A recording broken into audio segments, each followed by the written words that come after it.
Familia, aquí estamos en un nuevo capítulo del podcast. En esta oportunidad vamos a hacer una nueva metodología en donde por primera vez tenemos más de un invitado. Como podrán ver, tenemos a dos personas del equipo de DeAura que ellos están participando en el activo hackathon de Solana Breakout. Y bueno, quiero traerlos aquí para que me contaran un poco de su historia, pero antes de Sí. meternos en DeAura, como dije, Vale. quiénes son, se pueden introducir a la comunidad y decir un poco cómo llegaron a cripto. Okay. Bye. Yeah. Thank you. Yeah. At first, thank you, La Familia, of course, for inviting us to the podcast. Really nice. So I'm Bjorn Mattens. I'm the co-founder of DeAura. I started in crypto roughly in 2017. Now, honestly, roughly 28th of November Casi 8 años. 2017. Ah, o sea, el día exacto. Exactamente at 7 o'clock at night. Oh. It was my first investment in crypto. They really touched me. I invested about 3,000 euros in 6 different projects, and like within a month it was close to 50,000 euros. And that honestly really sold me a lot on the money part. But it also really showed me the technology that was behind it, the decentralization, how they work with security, anonymity. Very interesting. So that was the first spark for me within crypto. I continued researching, having interest, investing. Most of the money was lost, of course, of the $50,000. Yeah, es parte del proceso. It definitely is. You need to kind of lose it to know, okay, these things can happen. So I kept doing research. In 2018, Nexo got created. It was like one of the first borrowing and lending platforms. Centralized though, CeFi. ¿En qué blockchain hicieron esto? No, it's CeFi, centralized finance. So Okay. it's just a platform, but they were really the first ones doing like collateralized lending with cryptocurrencies. Vale. And then, very fast after that, protocols got created like Yin Finance, Uniswap, similar to the principles of centralized finance, but decentralized. And that was super interesting. It sparked my new interest to really start entrepreneurship within cryptocurrency. So ¿Y esto fue qué año ya? it was in 2020. Ok, 3 años después, ¿vale? Yeah, 3 años después. So I was in the meantime I was just working at normal jobs basically. ¿En dónde trabajabas anteriormente? Before that I was working in restaurants. I owned my own restaurant. I opened a restaurant in Spain Ah, in bien. 2015. Yeah. So there I was more in hospitality, but I always had a lot of interest in technology. So in 2020, during Corona, I jumped back into crypto. It was a good time as well. As I said, the DeFi things were coming up. So I was part of a big community within one of these DeFi projects. And this really sparked like, okay, I can do this and I can do this better. So I started creating my own project, DeFi protocol within Ethereum. And this really took off. A lot of interest was in there. We were one of the first DEXs deployed on Ethereum. Increíble. And that really sparked a lot of interest from the outside community. So there I really grew my experience. We built NFT marketplaces, even a blockchain. ¿Y ahí ya se conocían ustedes? ¿Ya trabajaban juntos? No, todavía no. No, todavía no. Cuando llega ese punto, cuando entras tú en la historia. Sí. Ya después todo eso, hasta 2022, trabajo ahí y finito. Y también con el bear market. When the bear market started, I started working for a moment a normal job again at Microsoft. And this is where I met my co-founder, Thomas. Yeah, hello everyone, my name is Thomas. As you mentioned, we met at Microsoft.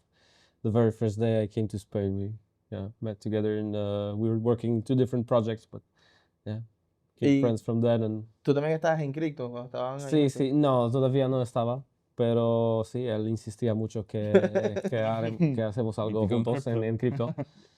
Pues, Tú eras ese amigo pesado que lo forzaba como que cripto. Sí, me pasa era un mucho. poco pesado, pero ahora le agradezco mucho por esto, pues, que estamos aquí, ¿no? Y empiezo con the trading. Siempre me gustaba trade y él me mostró los meme coins. Al principio no lo entendí, pero... Bueno. Igual es muy bien porque justamente como comentabas al principio, que tú entraste a la blockchain específicamente por una inversión o algo, Sí. o cualquier cosa, Sí. y te quedaste por la tecnología. Sí. Que eso también nos pasa mucho, es como que empezamos a descubrir esto de realmente qué es una blockchain y no importa cómo venga, o sea por inversores o por simplemente por una aplicación que pruebas, una wallet. También conocí muchos momentos que personas conocían la blockchain por los juegos. Un momento de acuerdo con los juegos de Axie y tal, se acuerdan la cantidad de gente que jugaba. y que se cae en la blockchain porque la conocían. Ya full en blockchain, ya se conocían cómo dan ese paso a DeAura. DeAura, yeah, that's of course our main thing right now. It's good, like connected to the story how we met basically. We met trading, yeah, for the first time how we met was Microsoft, but then we started trading meme coins together. His first introduction in crypto, where he made, also his first money. That also sparked, of course, like, hey, interesting place. I can do this maybe as a job. Claro. So trading for like, I think the whole, mid 2023 until like end of 2024 together very heavily. Yeah, became very good at it. We worked with projects as BullX, on Pump Fun a lot. Yeah. So yeah, this really sparked DeAura. Yeah. We thought, hey, we're using these tools, but I would like this function, I would like that function. And we're also paying a lot of fees on these platforms. And I love to build projects. So yeah, then it was 1 + 1 = 2 basically. O sea, es como que prácticamente están creando un proyecto que ustedes mismos utilizarían. Parte de idea era también para hacerlo, para crearlo para nosotros. Fue increíble.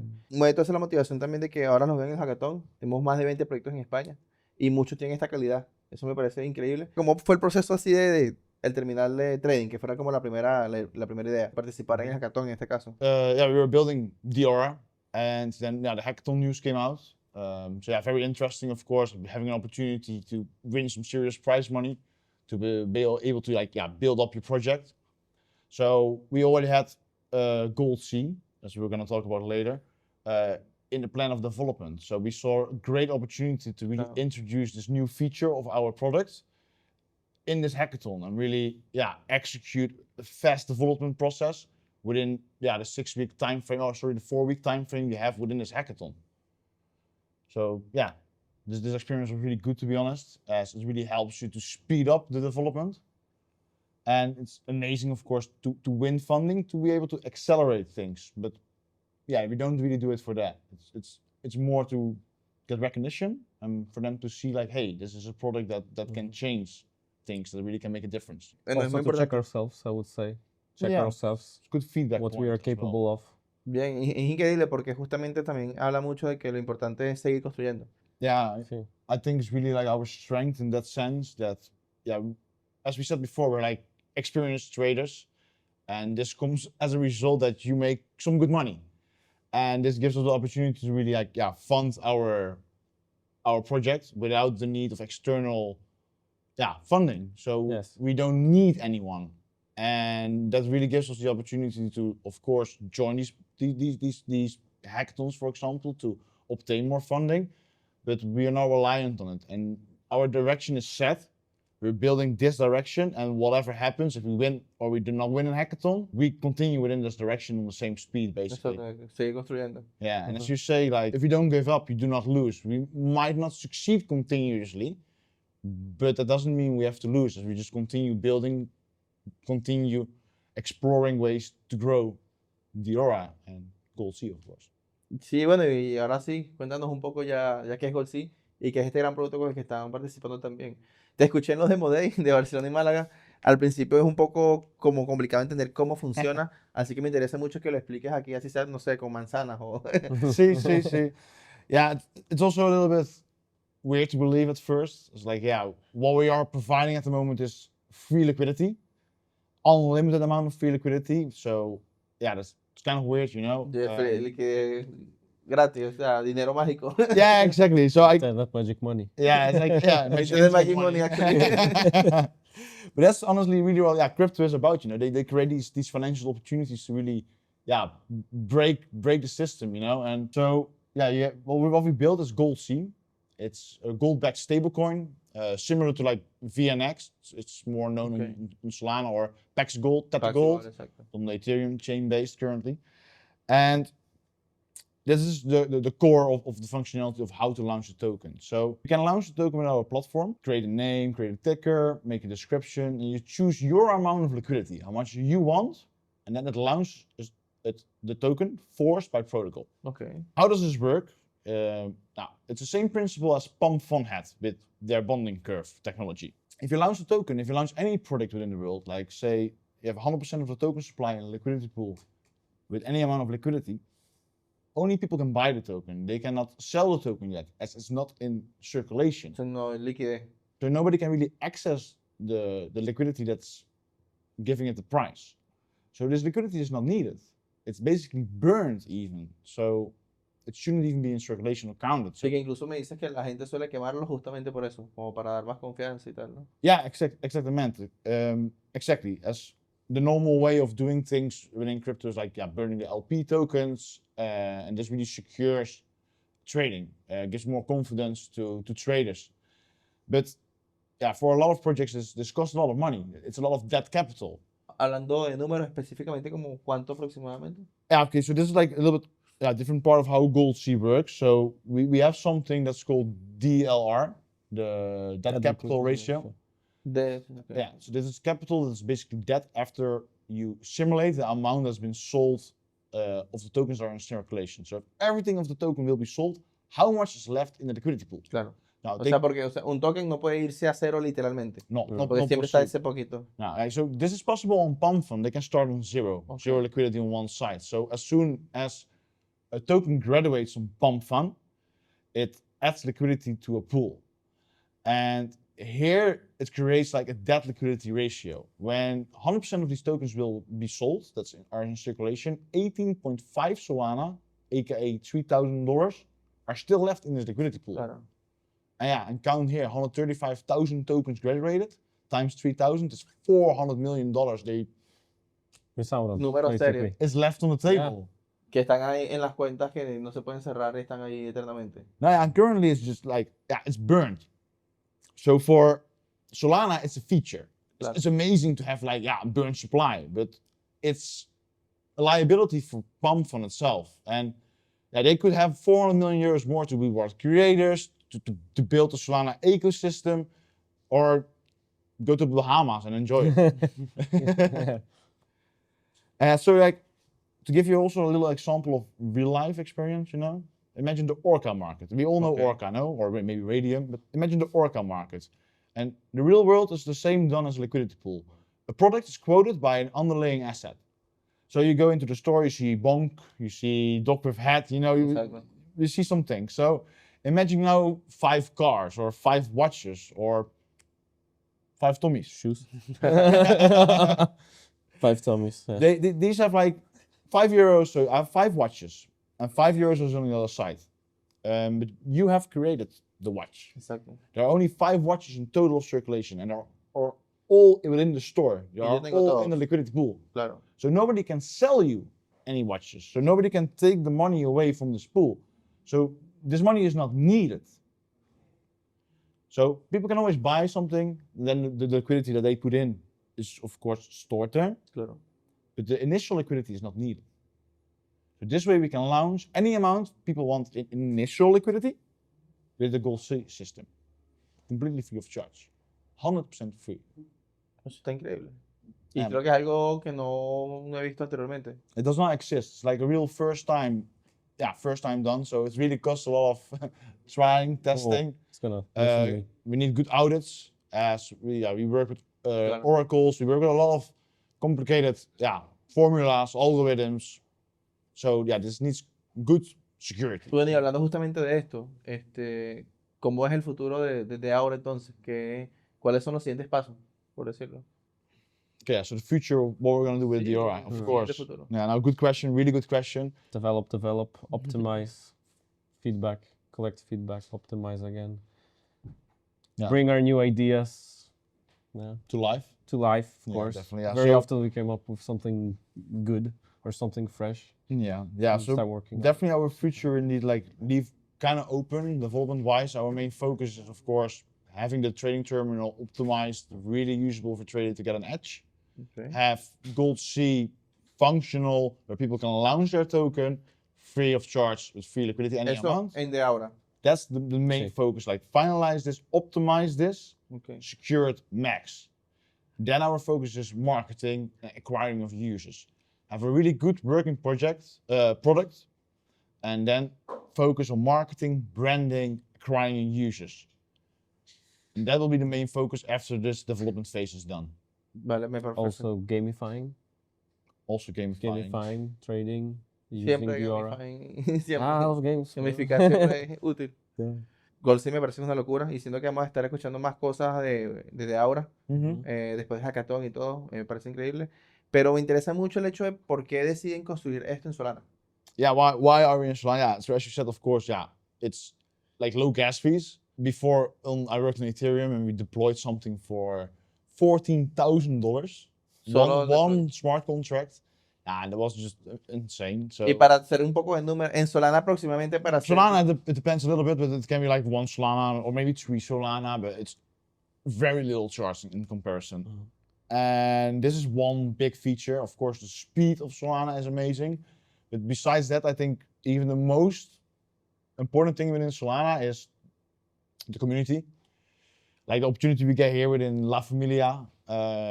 We are a very early startup. We haven't really proven ourselves yet as within DeAura. And you guys are open to support us, giving us time to speak about it. And this is like, yeah, not possible with every community. And Solana really focuses to give early people a way to talk and a way to voice themselves.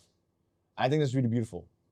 Eso me parece increíble y es justamente el trabajo que hay que hacer, apoyar a los founders como ustedes que tienen esa mentalidad de seguir construyendo y, como tú dices, acelerar, ¿sabes?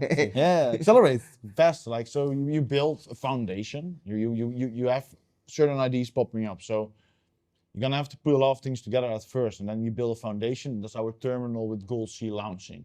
We have a very optimized trading platform that whenever you are trading any token that or gets launched through Gold C or anywhere else within the Solana ecosystem, as we are using the Jupyter API for the best aggregation, it doesn't really matter where you are. Like, I'm a creator, I want to launch, or I want to be optimized trader, you can come to DeAura. I'm really combining these two things. I can be a token launcher, and if I'm a trader, I can also be here within the same platform. I do not need to juggle around. Claro. We want to solve the problem of fragmentation, so like you don't have to jump around applications, just have everything in one place. Sí, estoy seguro que vamos a seguir escuchando cosas de ahora. Ya ansioso de ver los resultados del hackathon. ¿Planean ir a más eventos de Solana o...? Yeah, 100%. Like, there are a lot of events within Solana. So we're going to Apex, Yeah. 21st of June. We just talked earlier about Breakpoint. Very likely gonna go there. Lately, personally, I had not so much time as I had a newborn baby. So I had to limit my event access, but soon we're gonna speed up, accelerate this part as well. Pump it. Bueno, te va a tocar a ti entonces ser el que viaja siempre. De momento sí, viajes. Y bueno, y también hablando mucho que estamos hablando de la comunidad de Solana, ¿alguna anécdota que tengan así sobre el ecosistema? Okay, very good question. I think the best project within crypto, I think, is from Mert. I love Mert in general. He's really funny on Twitter. He gives us, I talk with him as well on Time Fun. And I'm very impressed with Helios. He also started very small and he beat them all. Now it's like the main used RPC within the space. And I think he really also shows like a very unique way of how to get attention. I think he's one of the most famous people in Solana crypto Twitter. Sí, incluso creo que Besides Stoli, maybe. es de esas personas que tú no entiendes cómo tienen tanto tiempo para tuitear. Hombre tiene 30 horas. Sí, bueno, igual tú lo comentaste, también con Toli se ve mucho, que dice mucho incluso de que él siempre está ahí en Twitter respondiendo y no respondiendo cualquier cosa, o sea, a veces se lanza debates serios en Twitter. Active, it's very active. I think this like really shows that they have a good team.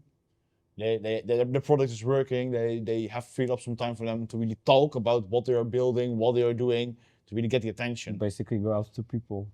Yeah, y es una parte muy importante también que Sí, no sí, todo el claro. mundo... Yeah, and it's funny, like, Mert never replied to any of my reactions really on his tweet. I don't do it too much, but as soon as I make a joke about his baldness, he does reply. and he loves it. And I love this about these people. They have like such a humility for themselves, so genuine, and it's like really cool. I want to work with people like that, and that's what really invites me to this to Solana.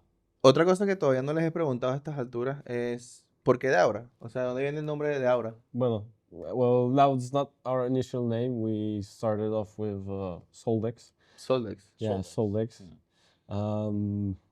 Before we didn't think too much about the name. It was like a decision to Aquí, decide on final Solana y branding Dex, later. tiene sentido. Sí, sí. Yeah, Bueno, my initial idea was like, yeah, if you put Sol in the name, it just Dex, gets much easier attention. And then we talked like, we're gonna rebrand in the future, but let's wait for now. exactly. Like that was not the most important thing for now, for that time. So then I saw the tweet from Tony. Yeah. Yeah, and he said clearly in his tweet like, number one rule: do not call your project Sol ... something. Hey, like, okay, oh, no. it's like what else? Call Tomek. Hey Tomek, we're gonna change the name right now. Yeah, I'm like, what? What are you saying? Like everything is good. We had like this designs and everything done. Yeah. No, cancela Branding. todo. So Branding. cancel. No, Yeah. it's not gonna happen. It's not gonna happen. We got feedback here right from the founder of Solana. Let's take it. ¿Y por qué decidieron DeAura después de Soldex? Yeah, so nice one. Like yeah, like DeFi, decentralized. Aura, aurum in Latin is gold. Oro, de acuerdo. Oh yeah, aurum. So we thought it was a good combination here to like really get what the project is about. Ok, cuando decidieron DeAura, que es el trading terminal que me comentaron, ya tenían en mente lo de Gold Sea. Yeah. So it's like gold sea by DeAura. Ah, increíble. Sí, porque creo que el trading terminal es solo de ahora y Gold Sea es un producto nuevo, pero desde el día 1 siempre fue la idea de hacer esta revolución de liquidez gratis. Yes. Yeah. So yeah, our first product we were building, this was a trading terminal, make our own platform that we can use to trade the tokens we want. But yeah, Gold Sea is really an invention we made. It's like something that doesn't exist yet, and that's super exciting to work on. We make it possible for people to launch a token for the first time, free of charge, with any amount of liquidity. And I think for real serious players, this opens up big opportunity. As like a lot of big players, at least, bigger companies with a real brand that want to come on chain, they're not going to use Pump Fund or Let's Bank Fund, you know. And that's why, it's super exciting to be able to give an opportunity to bigger liquidity needs. Make them use Gold Sea. Come to DeAura. No, pero muy genial, me parece increíble todo lo que están construyendo y como le he dicho ya como 3 veces, estoy seguro que vamos a seguir escuchando de Gold Sea. Y bueno, agradecer mucho su presencia aquí en el podcast. Primera vez que intentamos esta mezcla entre español, inglés, Spanglish, quizás. Sí, gracias por tenernos aquí. Thank you guys as well. Thank you, La Familia, a lot for having us here. And, you're gonna see more of us, a lot more. Bueno, estoy seguro y bueno, gracias por compartir otro episodio del podcast y bueno, nos vemos en X quizás. Yeah, see you at X. See you in trenches. See you in the trenches.